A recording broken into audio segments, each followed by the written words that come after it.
All right, what's up, everyone? Morey Croson here from the Performance Lab of California, and we have another new speed breakdown for you today on Mark Fields. I got a couple people that asked me about doing a Mark Fields breakdown, so I thought I would go ahead and do that for our wonderful subscribers and commenters. So without further ado, we'll go ahead and get started.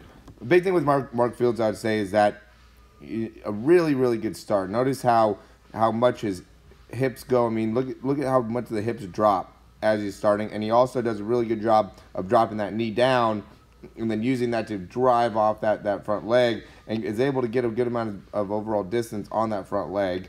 Okay, and then as he goes from his second step, he's able to keep a really good spine angle. I love that spine angle there. I think it's excellent for the demand that he's trying to put on his body, and I think that it kind of shows that he has a really good understanding, really good proprioception of his body to be able to get himself into that position. Because a lot of times I see guys that aren't getting themselves in the best biomechanical position in their body, and to me, it's like, you should feel that, right? But I don't think it's always that counterintuitive for people, and you can see from Mark Fields, it's definitely an intuitive thing for him. So, and that's something that I would say the thing to take away from that would be, feel how your body feels, right? Feel if that feels correct, right? You want to be aware. You want to get feedback. If you're not in tune with what the output of your body is, then it's going to be that much harder for you to get results, and it's just going to take that much longer. We're all about to try to get the fastest results as quick as we can. Real quick, I'm going to just go into the numbers too. So here, let's say boom, touches down at 11:04, just to give some information on his start. 11:04.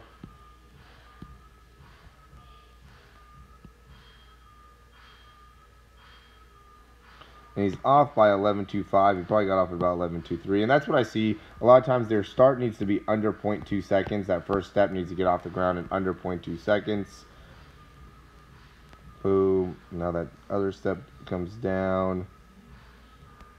About 11:25. Actually, that's probably too early. Probably too late. 11:28.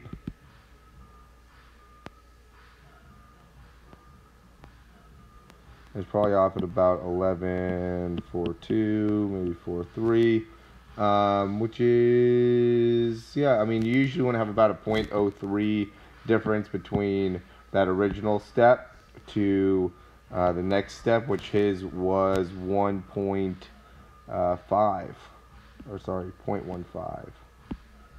So he actually got 0.05 change, right? Because a lot of times what you end up doing is you end up wanting to get to about a 1-1, but that's one of the areas that I would say that Mark Fields can really improve. So I would say his start is definitely really good. He's picking up good amount of ground. He's maintaining a good posture, and he's getting good timing. So all three check marks are definitely there. Now, as he goes into his top end speed, though, this is where I think we can make an impact on his overall running, and that's just that he has a lot of overall knee drive, not very much overall extension, and it has too much of a focus on being very quick and pushing off, rather than being able to create as much power out of that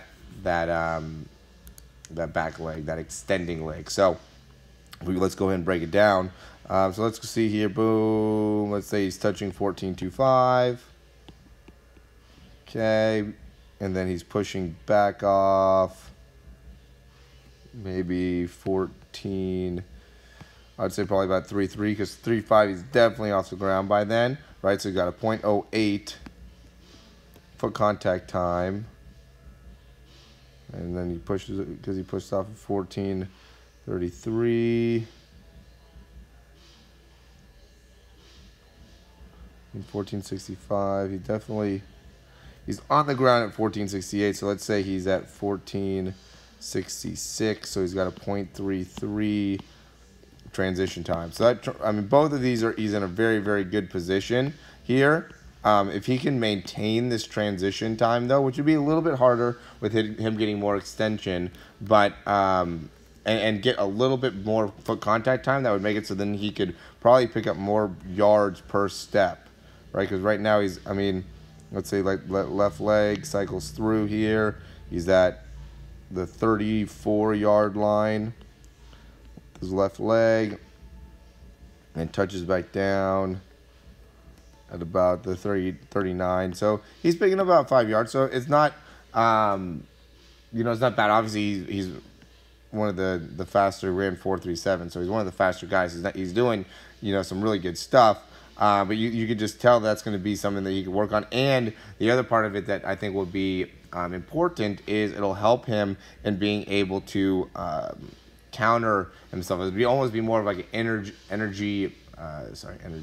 injury prevention type of a thing, right? So instead of being, because right now I'm almost positive that his hamstrings are very, very tight. He might even had hamstring issues in the past, and part of the reason why he's had hamstring problems is because he's not able to fully extend. So if he pushed off that back leg, it's either that or his calves are really tight. Might be had some Achilles things.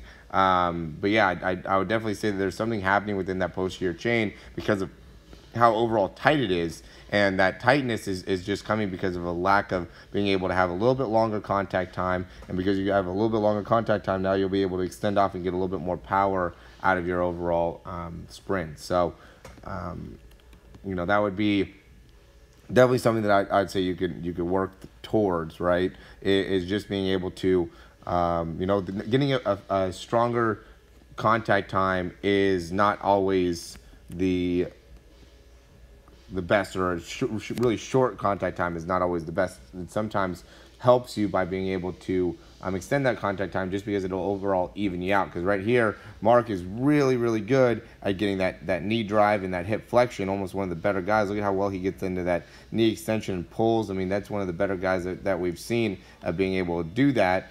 But he's a little bit short in how he pushes off. See how he doesn't get full extension of the knee, doesn't get full extension of the foot, just doesn't get all the way through in those areas, and that's impacting his, to me, again, 4.37 is good, right? I mean, that's, I don't know, you can't ask for much better than that. I almost think it's almost more of like an injury prevention thing, and especially because he has a lot of, a really good start too, so being able to open up a little bit more in the back should probably be able to loosen up his hips better, make it so he can be overall DB, because his profession is not going to be to run the 40. It's going to be able to cover somebody. So, he's got to be able to loosen up the hips, and part of the reason that he has tightness in the hips is because of the over-dominance he puts on hip flexion and the front part of the hips, and the not as much overall utilization of the back part of the leg. All right? As always, guys, check out our speed program, check out our online stuff, check out our breakdowns. I mean, try to get one of these for yourselves. Help yourself get better, help yourself get faster. I'm glad you're watching these videos. I'm glad you're getting more knowledge. We want to be able to help you out. If you have a breakdown, you can send it in. If you want to be part of the speed program, always more than welcome to ask any questions about it. We're providing a lot, especially right now. If you get in right now, it's $109, and the value that we have for people right now, and I give them breakdowns, and I talk to you, and I walk you through the whole thing, and you get a lot of personalization with me. Obviously, honestly, too much, like way more than what it'll end up being as this program gets bigger and better, or bigger and bigger. But right now is when you can get a lot of personalization with me, and I can really help you in fundamentally changing how you're sprinting and really making a big difference on your overall speed. All right.